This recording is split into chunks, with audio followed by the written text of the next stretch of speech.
You ever watch a movie and you think, why is it's having a numbing effect on us at the cinema going family? I'm not going to do that. Just figured I'd open with a joke. Novocaine, the new action rom com. That's the best way to put it. Action rom com with Jack Quaid, Amber Mid Thunder. That was her name. Amber Mid Thunder. Apparently Jack Nicholson's son. That's and Jacob Bartolone. Um, I saw last night. I had my initial review. My full review is not going to be much different or much longer. I'll just go into a little bit more in depth. I had a lot of fun with this movie. It's a good time. Honestly, it'd be a fun date movie. Jack Quaid plays. I actually can't remember his character's name. Not that I care that much. But Jack Quaid plays this guy who has CPAS. Now I know what CPAS is because I own all of House MD and they had a CPAS episode on there. Essentially, it's complete insensitivity to pain, but not just pain. Like a lot of you, like most, you can't feel most things. So you need to like time your bathroom breaks. They do a couple really fun fun. They show you how it is more routine. He has a little bar in his shower to make sure the shower doesn't get too hot and he burns himself.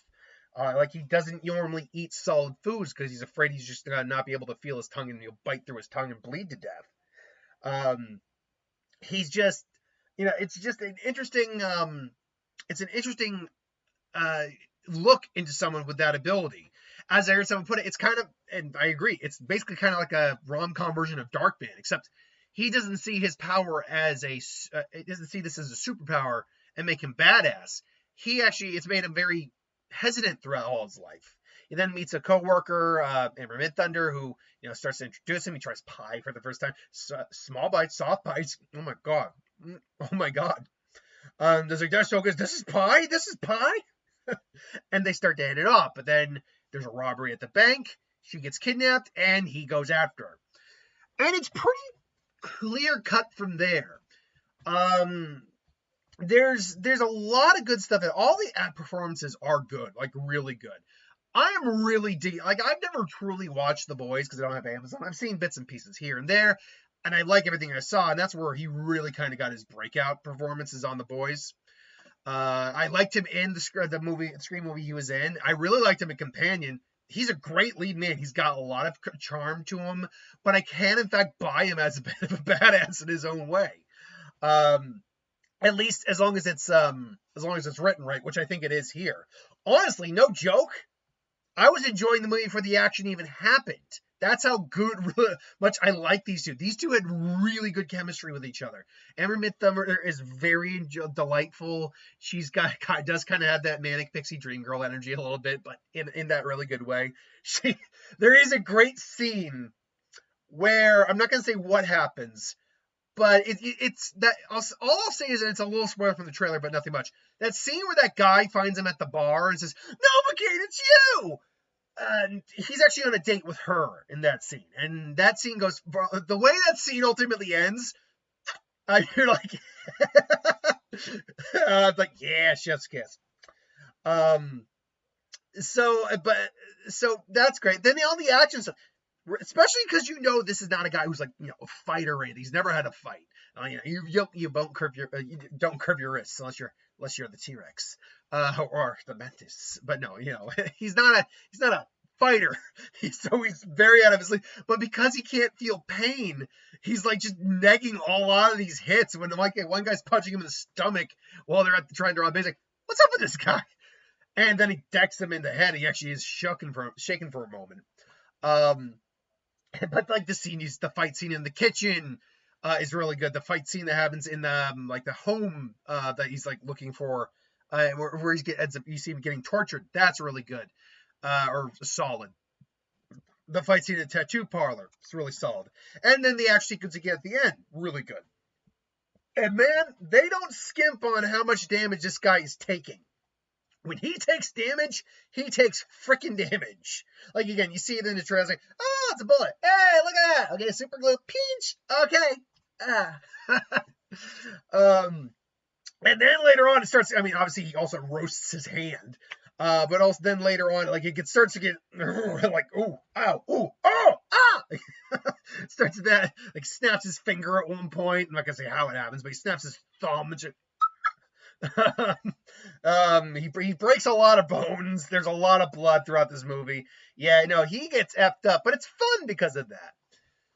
All the other actors again. I really liked Amber Midthunder. I think she's gonna have a really good career. If you don't know who that is, if you saw the movie Prey, that most recent Predator movie, that's who Amber Midthunder is. She was the girl in there. I forgot Prey was like now 2 years ago, so I'm assuming she was already in her late teens, early 20s. You know, let me look up Amber Midthunder's age because Jack Quaid, I think, is in his early 30s, if I'm not mistaken. I'm actually older than Jack Quaid. Which, you know, the older I get, the more I'm not realizing, oh yeah, I'm older than these people now. Let's see, Amber Mid Thunder. How old is she? I want to say she's early 20. Wow, she's 27. Wow, she's a lot older than I thought. Which means if for some horrible reason I break up with my girlfriend, I have a shot. No, seriously, she is gorgeous though. Like she's beautiful. But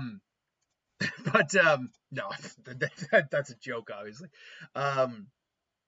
So no, she's gonna have a really good career because I immediately buy her as a romantic lead, as someone who can do action. We know she can do action. As someone who can do drama, she's kind of got she's like a trifecta, really. I haven't seen her do like true horror yet. We've seen her do action. The Prey wasn't really a horror movie; it was more like a sci-fi action film. There were some horror elements, sure, but yeah. But action, we can do comedy. She can kind of do it all. I guess horror would be the next big thing for her. Like straight horror would be the next big thing for her to do, or straight drama. So I like that. I liked her too. The villains, the main villain, was it Jacob Nicholson or Jack Nicholson's son?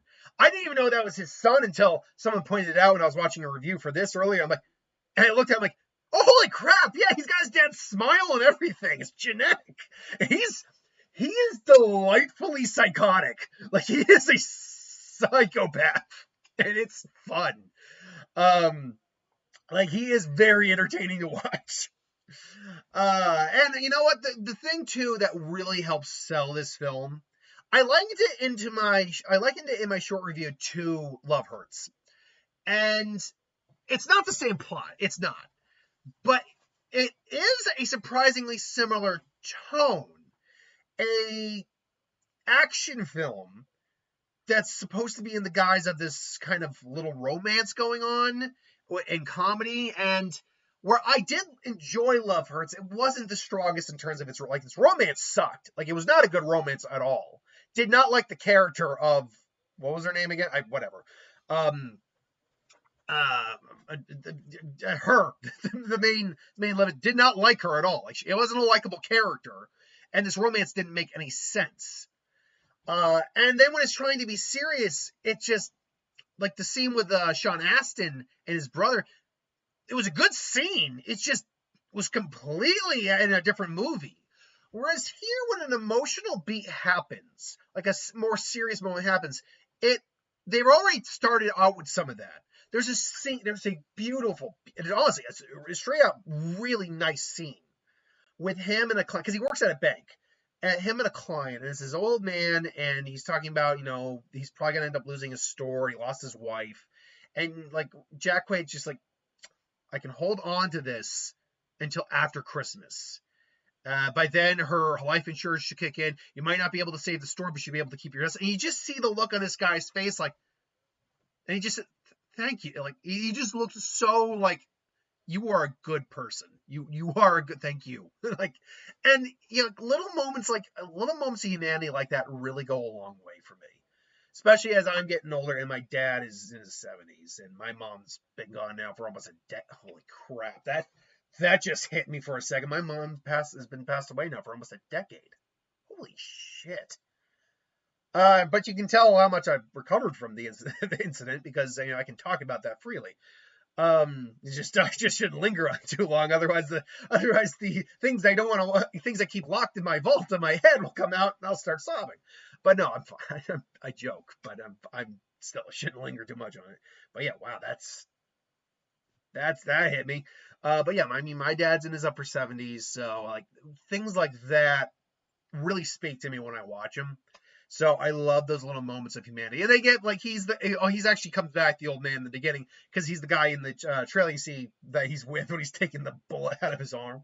So that's fun. And Jacob Bartolone's good too. Is it Bartolone? why don't I just get this the name up so I don't butcher his name? Okay. Novocaine. Novocaine. By the way, there is another movie called Novocaine. I believe it's like a Steve Martin film or something like that. Anyway. Where are the okay? Jacob I'm gonna butcher the Batalon.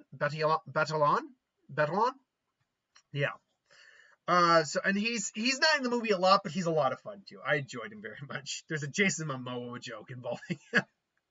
Now that being said, though, it's not perfect. There are questionable choices made, particularly by the cops.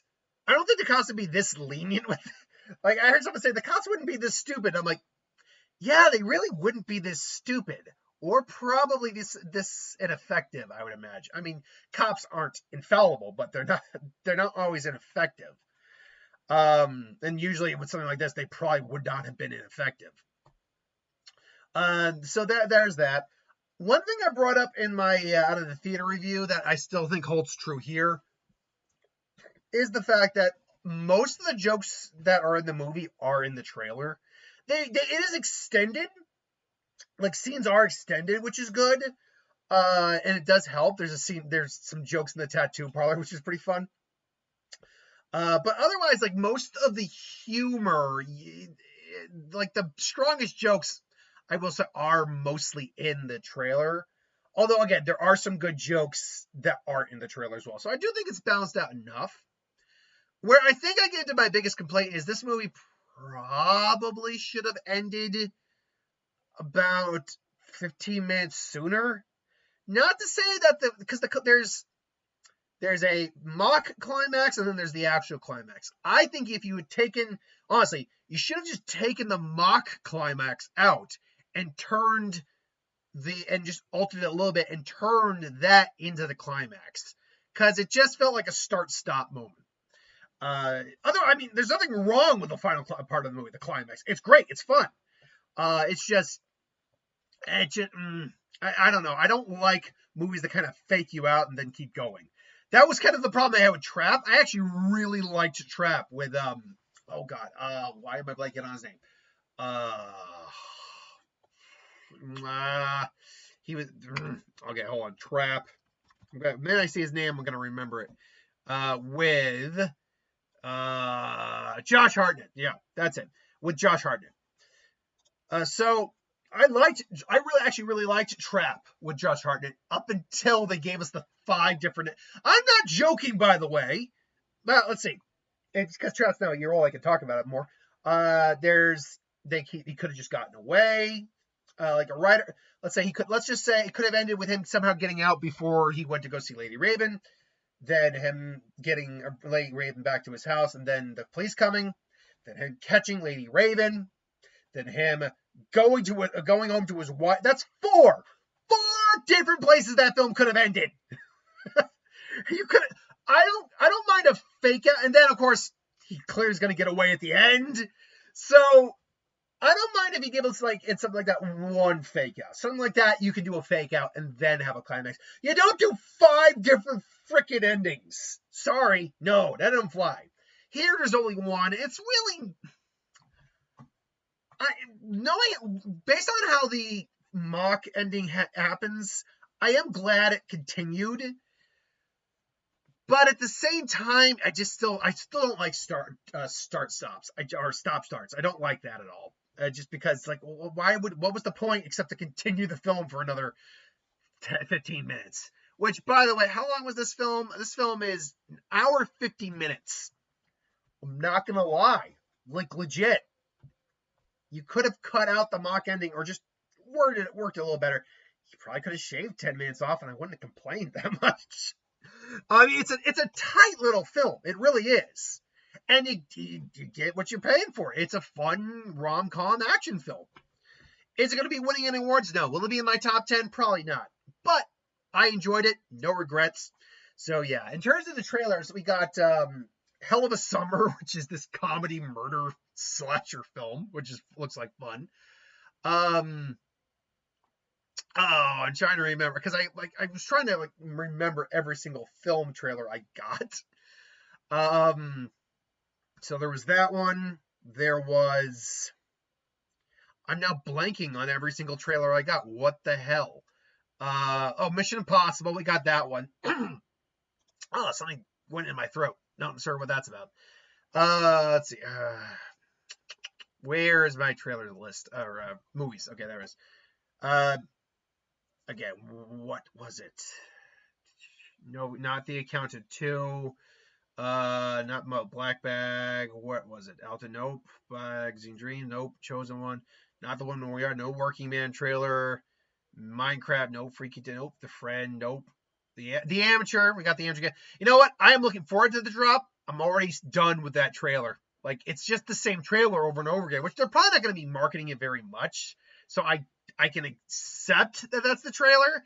That doesn't mean I'm enjoying seeing the same thing over and over and over again. We also got Final Destination Bloodlines, which, but look, even for death, that is one of the most implausible deaths I can imagine. And plus the guy, he was sad, lost his dad. Why you gotta fuck with him? Because I'm death. Death runs in the family. Yeah, death runs in everyone's family. that's not. Anyway. And Until Dawn. I'm looking forward to that. Looks like a lot of fun. Kind of a rinse repeat scenario with different genres. But anyway, I digress. Have you seen the movie? What? Have you seen it? Have you seen the movie? What did you think? And if not, do you think you'll see it based on my review? Let me know. Until then, thanks for watching. See you next time.